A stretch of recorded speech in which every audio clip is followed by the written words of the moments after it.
on the map. This is Ron Costa, broadcasting mobile again in the New York state of mind today. And folks, we're going to be talking about real estate in a way that I'm pretty sure no one's done this yet. You're going to be surprised about today's conversation. So before we get into that, let's introduce Vicki Hutchmala from the World Token Market and the Opportunity Zones Authority. Vicki, how you doing today? I'm outstanding today, Ron. Another perfect day in Vegas. And we have one of our most favorite guests on the podcast today, and we're going to talk about real estate and climate, how they go together, and see where it takes us. So it should be absolutely fascinating, and I can't wait. Yeah, I'm looking forward to it. So, yeah, let's get this thing going really quickly here. I can't wait. Folks, once again, introduce Neal Bawa from Grocapitus Investments and Multifamily. Neal, how are you doing today? Fantastic. Thanks for bringing me back onto the show, guys. Very excited to be here, and very excited about the topic that we're going to discuss today. Yeah, so am I. I'll tell wait.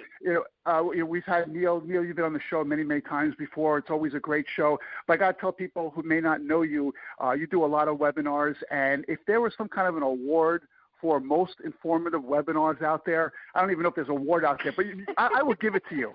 I will give you that award. Absolutely. I mean, Thanks. yeah, they're really fantastic. They really are great.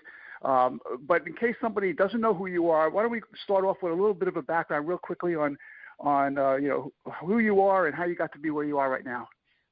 Sure. So I'm a technologist. I'm a data scientist, geek, nerd, dork, whatever you prefer. I'm steeped in Silicon Valley culture and style and lore. And I had a successful tech career, had a successful tech exit. And while I was doing technology, I had a chance to do real estate. I had a chance to build campuses for my company, and really fell in love with real estate and with constructing real estate all across the United States. And so when my tech career was over, I was wondering if I should retire. At 43, I was too young to retire, so I decided to go into real estate full time. And many years later, we have about 500 active investors that have invested in our projects. We've built apartment complexes, townhomes, student housing. We've built, self-storage. We've done, yes. Did we lose you? No. Oh, okay. All right. For a moment, I thought you lost me.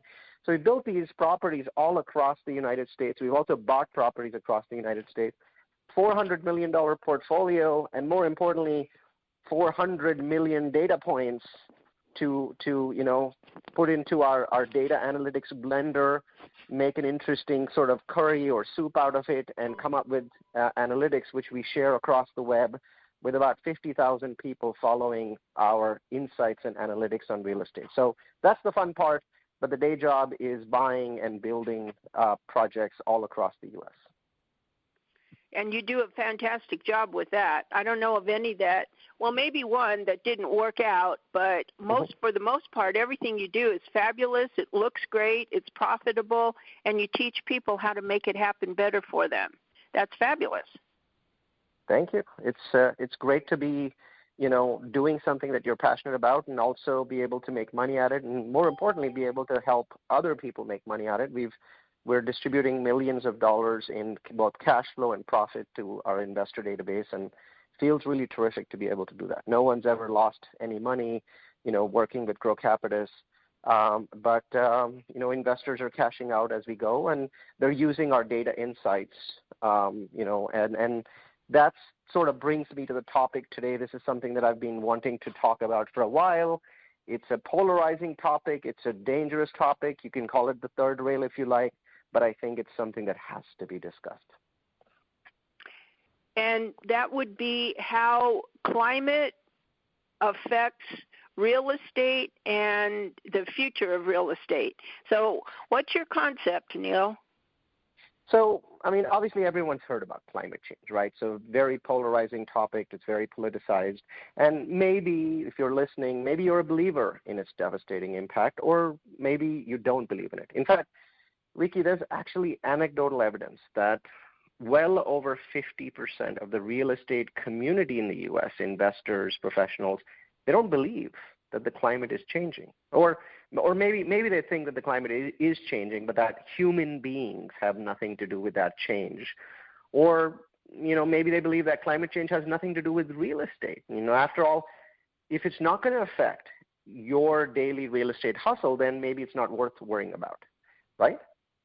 Well, right. Well, and I have to admit, I never, even though I've thought about climate change and the whole topic, I never put climate and real estate together and how it's going to impact it. So this is a fascinating topic, just to think of it in a whole different way. Yep. Well, I think I'm going to prove to you and to your listeners, almost beyond any doubt, that if you are buying real estate or you're building real estate or you're investing in real estate, then your livelihood and your profits are going to be impacted by climate change. And when I use that word impacted, right, Ron, I'm really sugarcoating it bigly. I mean, I am going to make the case that, in fact, the impact on real estate specifically is the greatest of any industry in the world, right? So, this is not one of those, here's, something good that's coming. I think that we've done that before in other podcasts. We've talked about how I'm bullish about the U.S. market in the coming years. But it's about impact that is stunning, with very few solutions, though I will discuss some solutions, later today. Not solutions to climate change. But remember, our conversation today is not about climate change. There's going to be 0 minutes spent about whether climate change is real or climate change is not real. It's been debunked. We're not talking about that. We're talking about climate migration. We're talking about, the impact of climate change on real estate. That's really our focus. And we're going to basically prove to you that you should worry about this even if you don't believe that climate change is real. That's the part that I'm going to really emphasize today, because I know the real estate community tends to be very climate skeptical, so to speak. Right. Well, in climate, I love the word climate migration, but real estate is something that's actually tangible that can be affected by a change in the climate, where, when you say climate change, it's kind of a conceptual type of idea. You think about this and you think about that, but when you put it into real estate, now you have something actually tangible that you can see the impact on. So tell us about climate migration.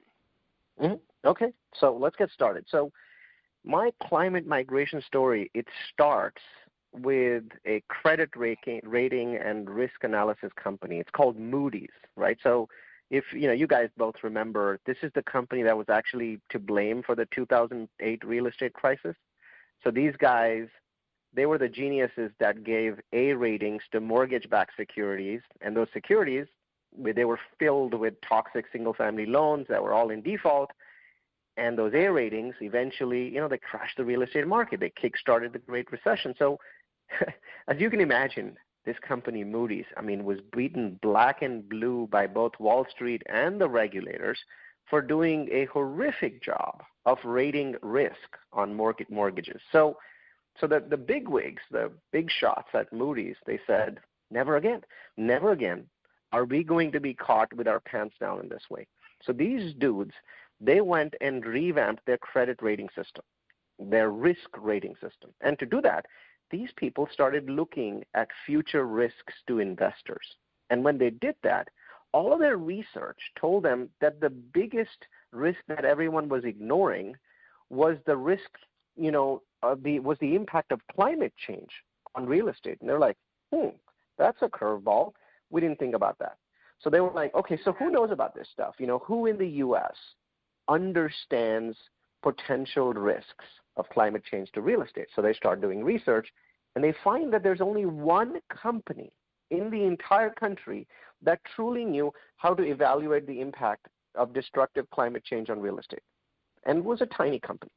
So this little-known company is called 427. 427, right? So you actually have to spell it out, 427. And this company, very quietly, was already working with the world's biggest investors, not just in the U.S., right? The world's biggest investors, the world's biggest asset managers, the biggest commercial banks, government agencies, right? These are the people whose job it is to look 10 and 30 years into the future, right? This company was working with them and had built a lot of credibility because they had a forecasting model about the impact of climate change on real estate and climate migration that would happen as a consequence of it. So guess what Moody's did? They went out and bought this company, right? They started learning. Yeah, it's like, hey, if I don't have the competency and you do, it's America, right? So they go out and they buy 427, and then they start learning more about the climate change climate risk to real estate and other kinds of businesses.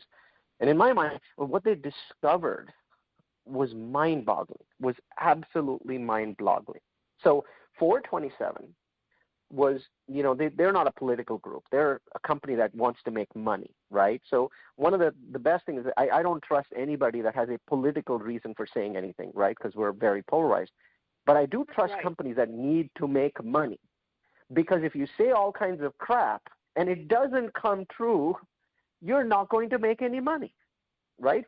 So for-profit companies are very, very careful about what they say, because people are basically paying them to say those things, and your customers can disappear very quickly. So 427, this company, they were tracking extreme climate change in the U.S., typical stuff, flooding, extreme heat, wildfires, droughts, hurricanes, typhoons, tidal flooding. I mean, this is all real stuff. We know this stuff happens, right? Whether it happens because of climate change or not doesn't matter, but we do know that this stuff happens. We do know that, that this stuff is catastrophic. So these guys started tracking the dollar losses from these events. That's why I like them, because they're like, we're just focused on the money. Forget about the politics, right?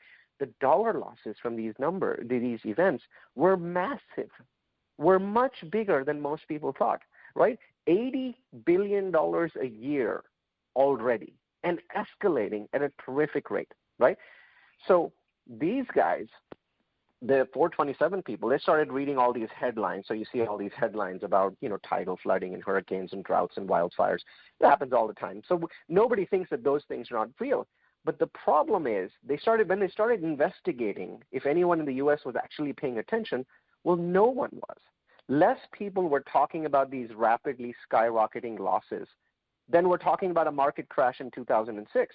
And no one was talking about the fact that, wait a minute, whether you believe in climate change or not, what's clear is these dollar numbers are going up, and they're going up at a crazy rate, absolutely crazy, coronavirus-like exponential rate, right? So you can't argue that with that fact.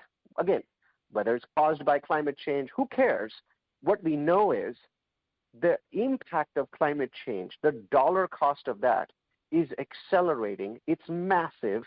And it's on some kind of an exponential curve very similar to the virus's curve.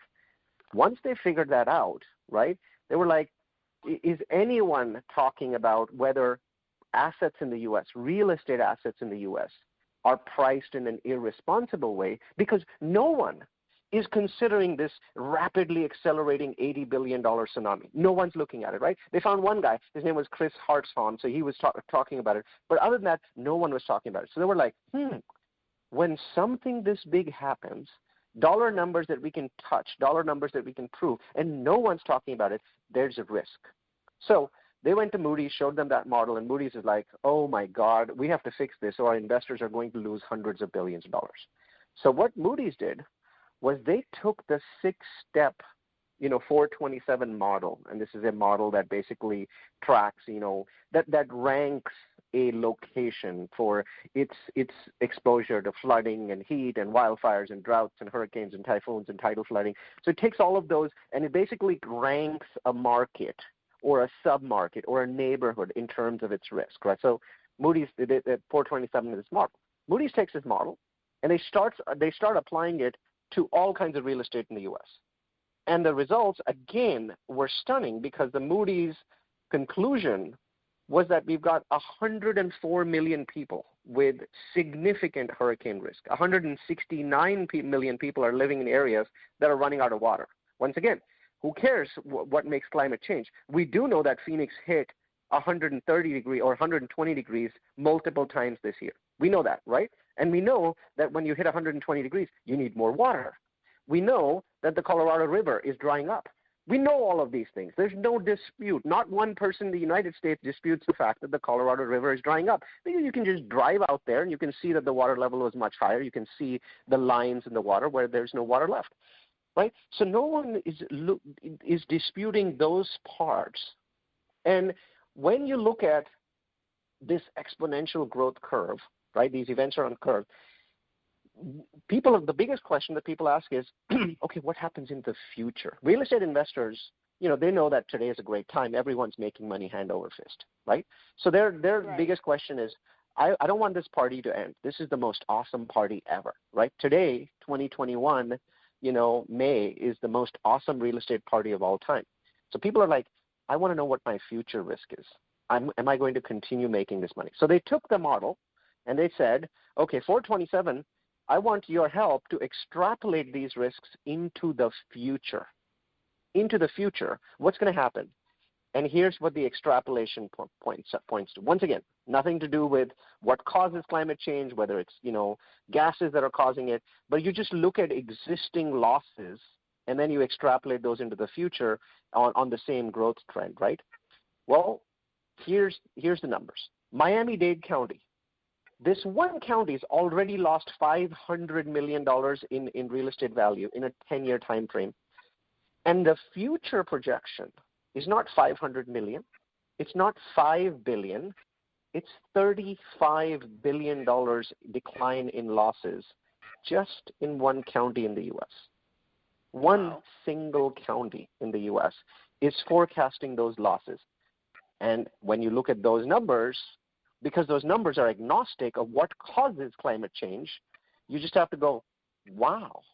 So this is going to happen regardless of whether Democrats or Republicans are in power. This is going to happen regardless of whether we sign the Paris Treaty or stay out of it, because this is just on the current curve. It could get worse in the future, but this is just on the current curve. And these are all numbers that financial entities that are forecasting, not political entities, right? And Southeast Florida, one example, right? We all remember when Hurricane Sandy smashed into New York. It turned the New York Public Library into a large swimming pool, and it turned Wall Street into a water park, right? We've chosen to forget that damage. It was colossal, $65 billion from one hurricane, right? So you remember pictures of Manhattan with, submerged cars, overturned trucks, no power, no heat for weeks for millions of people. Well, guess what New York is doing now? New York is now moving forward with a plan to build a seawall, a wall on the sea. It's going to cost $200 billion. And we're hearing that they are planning to raise that $200 billion. The feds are not going to give them any money, by massively increasing taxes on New Yorkers, including massive increases in property taxes. Now, how do you think that's going to, think about it. Ron, how do you think that's going to affect your investments in New York or in Miami when massive tax hikes are used to build seawalls? The next time New York gets hit, they're going to say, we're building the seawall. We're building it now. And we're just taxing the hell out of everybody else until we have enough money to build it. Right? Whether, once again, people on the right might say, well, it's going to be a boondoggle. Who cares? If one more hurricane hits New York, there's going to be enough public outrage for that wall to be built. I don't care if it's a good idea. I don't care if it's ethical. What I know is there's going to be enough outrage, and somebody will start building a $200 billion wall, and they're going to tax the heck out of real estate. So I'm just focused on the money, Ron. Does that make sense? It does. Yeah, right? People are leaving New York anyway, as an example. But yeah, I hear what you're saying. I have a quick question for you, though, Neal. Mm-hmm. This 427. Did you say this is a for-profit company? It's not a nonprofit, right? No. They have nothing to do with nonprofit. They're basically a forecasting company, a weather forecasting company, and now they're owned by Moody's. So at this point, they've already been sold to their division of Moody's. And all of their data goes into the Moody's, forecast. And I'll tell you why that's important in a few minutes. I want to, continue with my story, but I want to give you another example, right? So I gave you Miami. I gave you New York. But, I mean, the best example is Texas. A month and a half ago, the state of Texas froze over, right? Froze over to the point where, tens of thousands of pipes burst. Imagine the insurance cost of what happened in Texas. Imagine if that happens each year. What's going to happen to insurance there, right? You've got Republican politicians on the right screaming about reforming Texas's power grid to bring it into the 21st century. Not Democrats, but Republicans. What's the cost of reforming Texas's power grid? Tens of billions of dollars. Where's the money that's going to come from? Well, Texas has no state income tax, so it's going to come from property taxes, which are already one of the highest in the country. How's that going to affect Texas investments, I wonder, right? This stuff, it snowballs and gets worse and worse. And I haven't even talked about the biggest one yet. There's California, right? I mean, I live in California. Earlier this year, I felt like Elon Musk had actually flown me on a SpaceX rocket to Mars or some, dystopian future. The sky was deep red. There was thick gray ash falling. Every door was shut, and it wasn't because of COVID, but because a significant portion of the entire state was on fire, right? Yeah. This is a fact. It doesn't matter. I mean, if you look at Fox, you're going to see the same exact coverage of the fire that you saw on MSNBC. So it doesn't matter. California was on fire, right? In fact, in California, the 6 largest wildfires in history were all in 2020, right? So imagine top 6 quarterbacks of all time, Brady and Manning and Montana and Favre and Elway. Imagine all of these top quarterbacks all breaking their throwing records in the same year. Right? How ridiculously bizarre would that be? Well, only as ridiculously bizarre as California's wildfire season in 2020. You get my point, right? 10,000 homes and commercial buildings burned down, tens of billions in losses, and inevitably huge insurance hikes. Huge. By one conservative estimate, this is the most conservative estimate that I've seen, so that's what's scary. The wildfires will double again from their 2020 level, which was greatest in history, in just 5 years, and could quadruple in 11 years. I wonder what the impact of California's cap rates are going to be when a quarter of the state is on fire every year, right? Think about all of these elements. Right? You look at California, Texas, New York, Miami. I mean, I could keep giving you examples. We've already talked about Phoenix, right? We know that in Phoenix broke its all-time heat record this year, and they didn't just break the record. They just obliterated it. They went from 32 ultra-warm days to 52 ultra-warm days, right? And again, I'm not saying it's caused by, natural gas or burning oil or burning coal. I'm just pointing out to the fact that every major area in the U.S., every rich area, whether it's Phoenix or New York or California or Texas, is seeing accelerating impacts. And while politicians and environmentalists can sit on the side arguing about it, I just want to look at the money. The money, the monetary costs are going completely insane. And no one can argue that. In fact, people from the right are more likely to argue that because people from the right tend to be more tied to businesses. And it's businesses that are screaming about the increasing costs, right? And let me give you another one. I mean, I love giving these examples. If you guys are okay, I want to share some more examples with you, right? So imagine ski resorts in fairly warm states, not like in Minnesota, but in fairly warm states like California or Oregon, right? So these states, Nevada. Ski resorts, right, or Nevada, right? So these warm states have ski resorts, and these ski resorts have super expensive real estate, right? But imagine you're an investor in real estate in a West Coast ski resort like Soda Springs in California. And you start noticing that each year in Soda Springs, the ski season starts a year later, and on average each year, it ends a day earlier, on average, right? So you get curious and you start researching future predictions about Soda Springs. And you discover to your shock that projections show that Soda Springs won't even be a ski resort in the future. Now, that's going to take decades, but within the next 10 to 15 years, the ski season is going to be so short that the ski operators could not break even. They couldn't make money. Again, always follow the money. When the ski season gets to the point where the ski operators cannot make money, they're going to shut shop, right? Would you, think about moving your investments elsewhere? And if everyone did it, wouldn't some of these fancy ski resorts look like abandoned mining towns? Remember our mining towns? They were the most vibrant part of America. And they were suddenly the most abandoned part of America. This stuff happens all the time. Climate change is just one way for the world to move on from booms to busts. So there's a bunch of ski resorts all over the United States where the window of ski days is dropping. And each day those places are becoming less and less and less profitable. And people are not thinking about this stuff, right? It's huge. Don't you agree? Yeah, no, I'll tell you, you're absolutely right. But the obvious question, Neal, then is, what do we do? I mean, what's the solution? What's the next steps? What can we possibly do about this? So the first thing to do is understand that this is not a political question. There's real political questions in the United States. The transgender stuff, the gay stuff, those are real political issues. What is happening right now is the devastation of climate change is real. The causes, that's a political issue. So the first thing is that the real estate community in the United States has to accept that the losses from climate change are real. I'm not asking you to talk about climate change or its causes. But the community, it always starts with education. It always starts with acceptance. You can't fix something unless you first accept that it's real.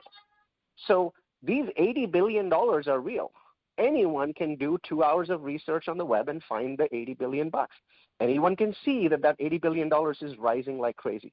So our first step of fixing things, Ron, to answer your question is we must first figure out how to accept this and make the real estate community understand that this is going to be a big freaking deal, right? And I'm going to give you an example of how that's going to happen. It's already happening, right? So Moody's, these guys, they started to plug their future projections. They've started to build risk scorecards. And guess who their customers are? Insurance companies, right? So insurance companies started to wake up and smell the risk, pardon the pun, right? And they started to hike insurance premiums left and right. So when you're trying to struggle with this real estate community to try and make them understand why this is a big deal, you point them to the thing that's hurting them the most right now. What's hurting the most? Insurance. 10% every year. 2018, 2019, 2020, 2021, 10%, 10%, 10%, every single year, right? And now the apartment industry has taken notice. They started screaming at the insurance companies. And this huge hue and cry has started to force the insurance industry to move away from its 100-year-old one-size-fits insurance models. So guess what's happening now? More and more insurers are now saying, look, if Miami is going to get flooded every year, we can't penalize Oklahoma apartments. If Northern California is going to be on fire every year, should San Diego be paying so much more in insurance? It's not fair. So guess what's happening? Insurance companies are now starting to buy climate change data from Moody's, and they're developing city-by-city and state-by-state models for insurance based on climate risk. So we're moving towards a future where insurance in Miami could easily be 10 times the insurance in Austin. And this information alone should convince you that as a real estate investor, you've got to learn more about climate change risk. You have to learn more. And you've got to look at what around you is changing the most. And the first thing that's changing is massive insurance hikes. Yes, we've gotten used to the whole, nobody's asking this question. If inflation in the United States is 2%, why does my insurance go up 10 to 15% every goddamn year? Right? There's a reason. Yeah. That $80 billion is getting absorbed. You are paying it. Right? Where else would it come from? Right. Insurance companies have to charge somebody. Well, they're sticking it to all of us. Now when you start saying this, Ron, that's when people start to accept. Oh, yeah, I get it. With 8% of inflation in the last 4 years, I should have had an 8% increase, but I've had a 40% increase in my insurance costs. And it doesn't look like it's slowing. And, oh, by the way, now they're going to basically piecemeal insure? Yes. Miami, super expensive. Austin, cheaper. Oregon, cheaper. They're going to start slicing and dicing the United States and changing insurance that way. And I think that really starts to hit home, and the real estate folks start to pay attention. So I think, absolutely. I'm not answering your question yet, but and I want to take a little more time to answer your question. But I think the partial answer to your question is the first step to fixing something is accepting it. Well, absolutely. And you've convinced me, Neal, to think about this from a different angle, and you've convinced me that the climate will have a major impact on real estate across the board. But I think that once you accept it and once you think of it in a different way, you have to envision the future impact so that you can start today on modifying or fixing what you can at the crux of the situation. You can't wait until there's an event that's happened and then try to fix it on the fringes and hope that's going to fix it for the future, because it won't. If you, like New York, if you see that the ocean is rising or floods are happening, and so you build a wall to prevent that, but that's not the only thing you have to do. You have to look at it as an absolute, think of it and fix it starting from the crux of the situation and let it ripple out so that you actually can change the impact. Otherwise, everybody's just scrambling and scrambling and scrambling, and the situation gets worse and worse and worse, and there's no impact except that climate has a bigger impact, and real estate affects every single person at some point in the ripple effect. Exactly. It absolutely does. And that leads me to, the last piece, which is climate migration. Where are people going to migrate from, and where are they going to migrate to, right? Well, basically, along the coasts, you are likely to see climate migration happen because we've already started to see Freddie Mac and Fannie Mae warning us that they could shut down 30-year mortgages along the coasts of the United States. Think about them. Freddie Mac and Fannie Mae, they're giving mortgages to you at less than 3%. And that includes, all these people, middlemen, right? So they're only making 2 or 3%. And so they're basing their mortgage on the fact that the property that's on a beach in Miami is going to be worth more 30 years from now than it's worth today. What if they felt, and once again, it doesn't matter what you think, it doesn't matter what I think, what if they felt, the people in charge of $1 trillion portfolio felt that that property is going to be worth less in 30 years? Would they be crazy enough to give you a 30-year mortgage? No. I don't think so. So right now, no. Mortgage banker associations across the United States are currently talking about, this is active conversations, about the end of the 30-year mortgage for certain parts of America. So those parts will be affected. Now, I'm not saying that all of Florida is going to be affected. That's obviously not true. But you could see a migration inland. So on a real estate basis, what you might see is in every state there's going to be an inland migration. So, for example, I'll give you a perfect example. Orlando is a huge beneficiary with Florida's climate change issues, and Florida's got 2 climate change issues, not one. So they've got the sea level rise potentially, and then they've got the hurricanes. So the hurricanes, a lot of people are like, the hurricanes are going to get worse. Actually, no. Climate change data shows hurricanes will not get worse.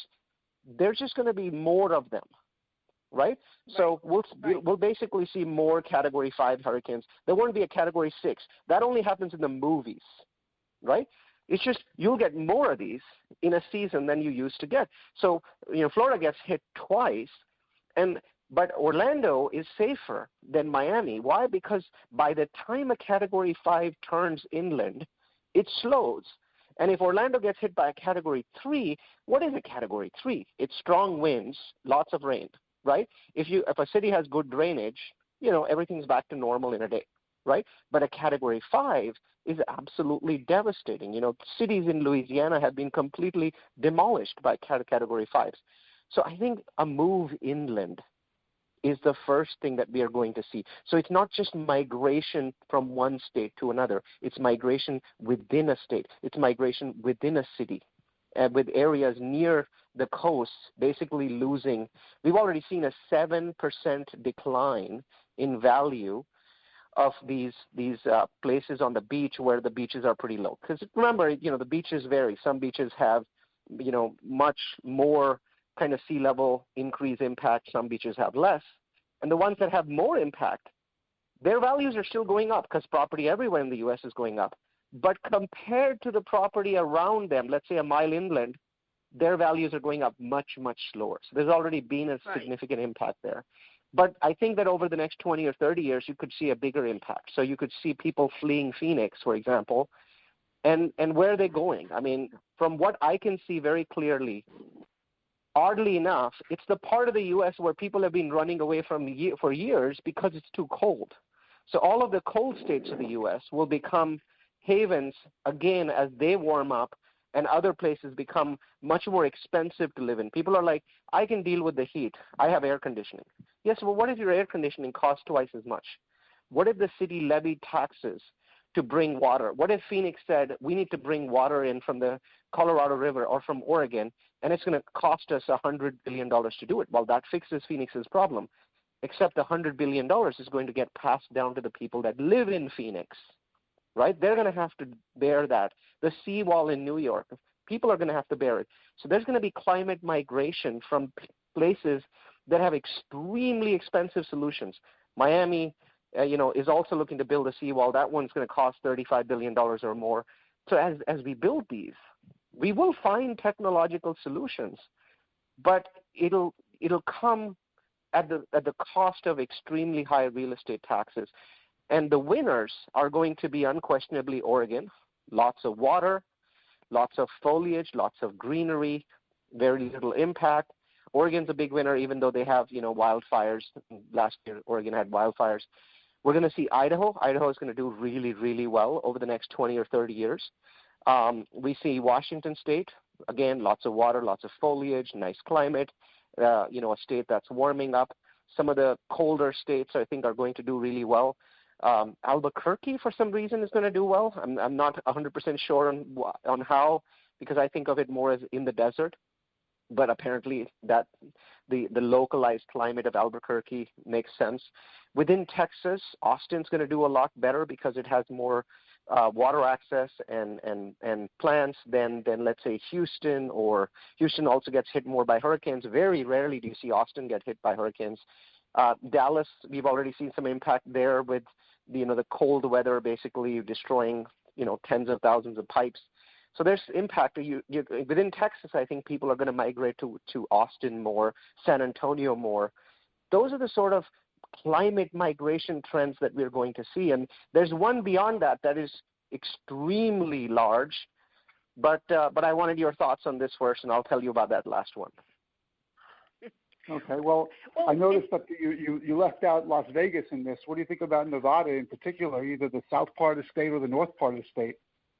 I think both parts have challenges. The question is going to be in how well does a state do in resolving those challenges, and what is their cost to resolving the challenges? So Nevada has, many benefits, but also has many downsides. So to me, it definitely goes into the negative column, but I don't know how big a negative it is. Obviously, the Hoover Dam has its own issues. You've seen the water decline there. And I want to see how, Nevada fixes it. Now, Nevada doesn't have a huge population to support. So it's more flexible for them. The total population of Nevada is less than the population of just Phoenix Metro. So I think that the states with a lower population have more flexibility than places like Miami and Phoenix and New York that have to support very large populations. Yeah, out of talking about climate change, we lost all our coastal property in Nevada, by the way. That's right. All gone. It's all gone. It's a shame. It's a shame, Ron.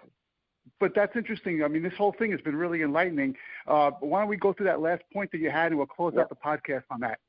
Yeah. So my last point is one where I'm going to riff on the politicians. So for the wrong reasons, it seems that Trump was right.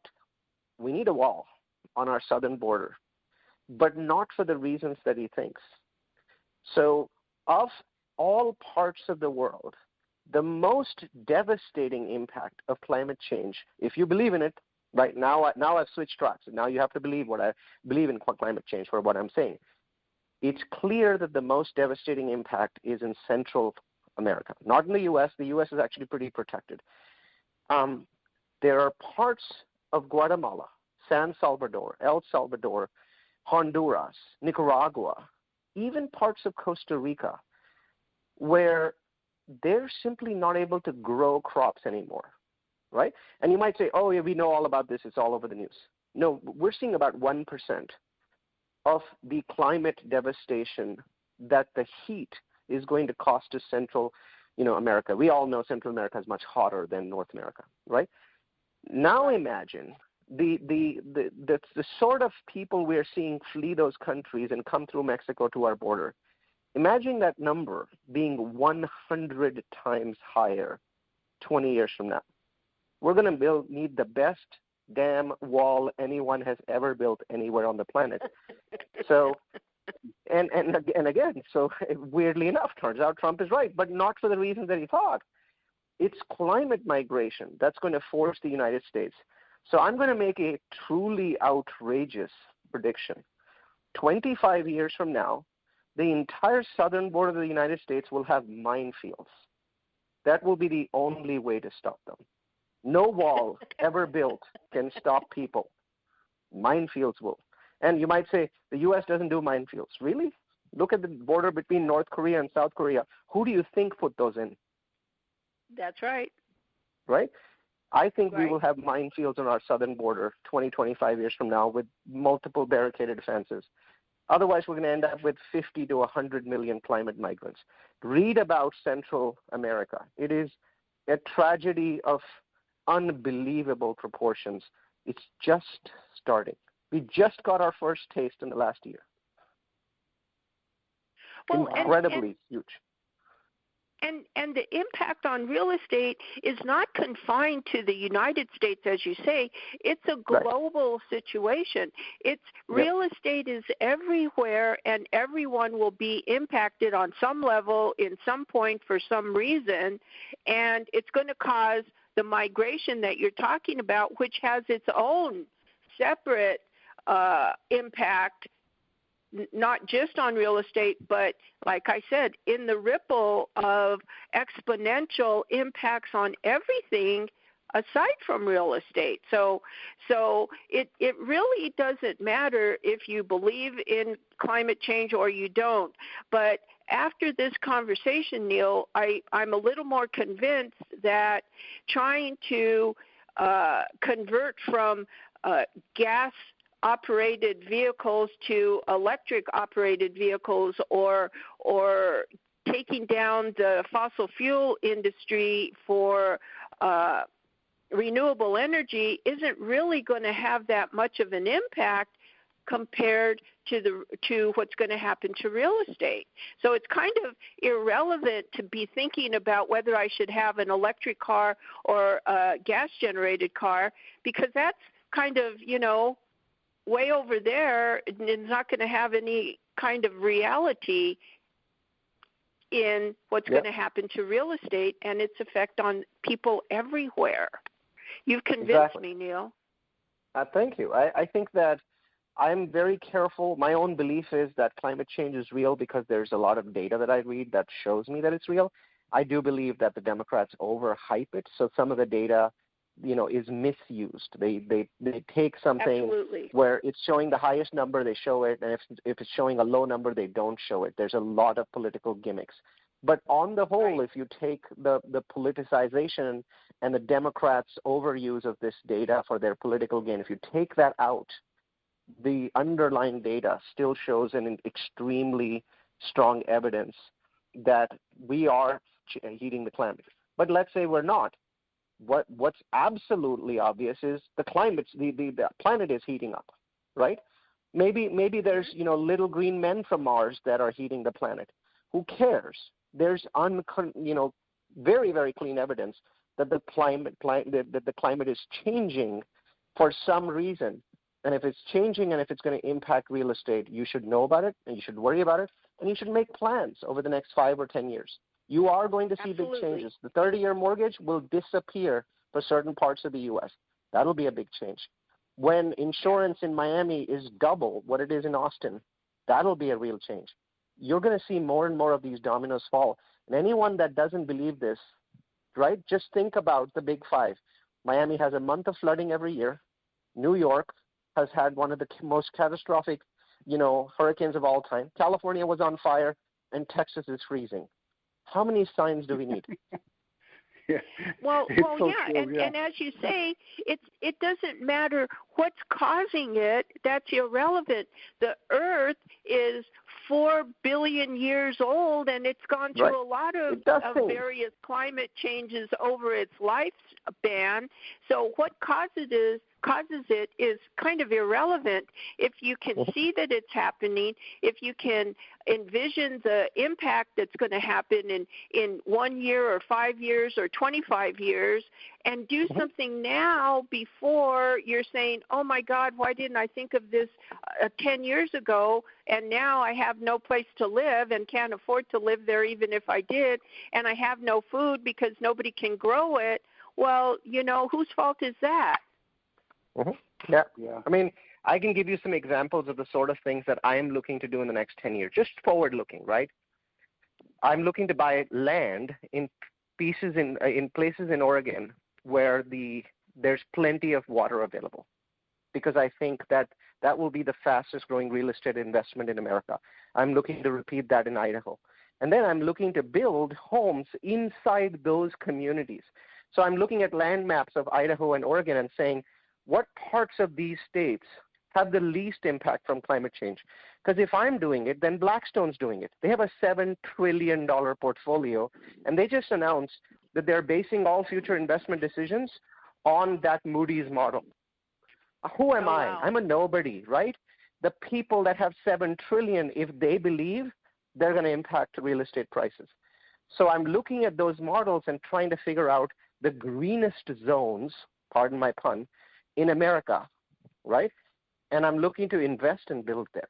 That's a good strategy, because I think that we are about to see the greatest gold rush of all time.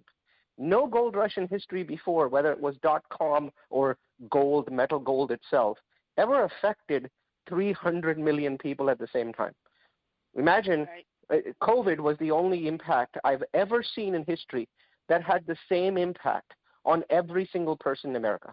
Right? So we've just seen the most across-the-board event. Not even though the Civil War affected every American, because there were states in the Civil War where life didn't change as much. There was a war going on, but life didn't change as much. There was nothing happening in Hawaii, for instance, when the Civil War was going on. But COVID affected everything. This is the second affect everything event. And when that happens, when people realize what I'm talking about, when enough people realize, there will be a massive flood of money to these green zones. I'm expecting that just holding lands, I will get a 10x multiple in 10 years. Yeah, that's a tremendous topic. I mean, tremendous information as well. Neal, usually I do these podcasts sitting down right in front of my computer because it's easy to look at data and notes. This time I'm sitting down because my knees are weak because of all this information. This was crazy good today. And I still, I got this vision in my mind of Elon Musk putting you on a missile to Mars, and all of a sudden you'll be the first one doing the demographics there. I find that Mars's demographics are weak, so Mr. Musk, I'm gonna give that a pass. Yeah.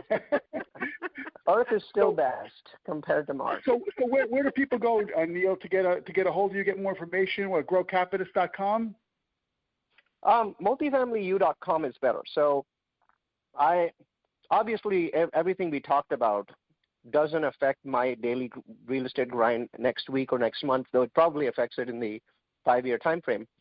And we publish a tremendous amount of data about that on multifamilyu.com. That's multifamily followed by the letter u.com.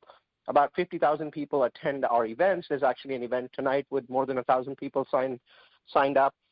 If you want to know about disruptive trends in real estate, the best cities to invest in, the worst cities to invest in, all of that data is presented on this website. It's free. There's no subscription. There's no, upsell. There's no privileged part of the website where we charge you more money. This is meant to be given away. The data is meant to be given away to everyone. So check out multifamilyu.com, and you can connect with me there directly. Excellent. Excellent. So, Vicki, what do you think about this? What's your final thoughts? I'm like flabbergasted, and Ron, it's hard for me to not have something to say, but oh my God, this is Neal, every time you come on our podcast, we learn something that we never even thought of before, something that's just fabulous. And this is cutting edge. This is, take politics out of your life and look at the reality of what's going on around you and react to it without any kind of political impact in it. And it like Ron said, we should give you an award for the webinars that you do and the podcast you do, and it's a good thing that you did a webinar on how to grow tomatoes, because we might have to distribute that around the world so people can survive. Absolutely. I think that there's a lot of challenges coming, but I believe that technology will in the end solve most of these challenges, not for the greater good, not for the environmentalists, but for profit. Right. The power of technology to solve problems and create profit is amazing. I mean, right now we've seen, in my mind, the superstars are not, Donald Trump or Joe Biden. The superstars are Pfizer, Moderna, and Johnson & Johnson.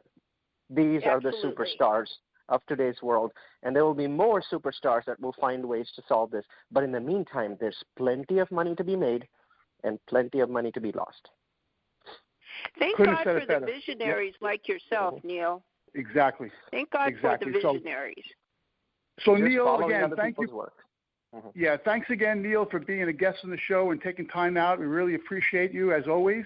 And Vicki, thanks for co-hosting this episode. And folks, you're listening to the Mappable USA podcast on MappableUSA.com. If you go to that website, scroll down the homepage, you'll see all our syndication sources. You pick the one you like best, subscribe, and you'll never miss another one of our episodes. If you want to be a guest on the show like Neal was today, there's a guest tab there. Just click it, fill out the form. We'll see what we can do about getting you on the show. And if you like what you heard today, send us an email, info@MappableUSA.com, or just leave a comment on the page you're listening to this on right now.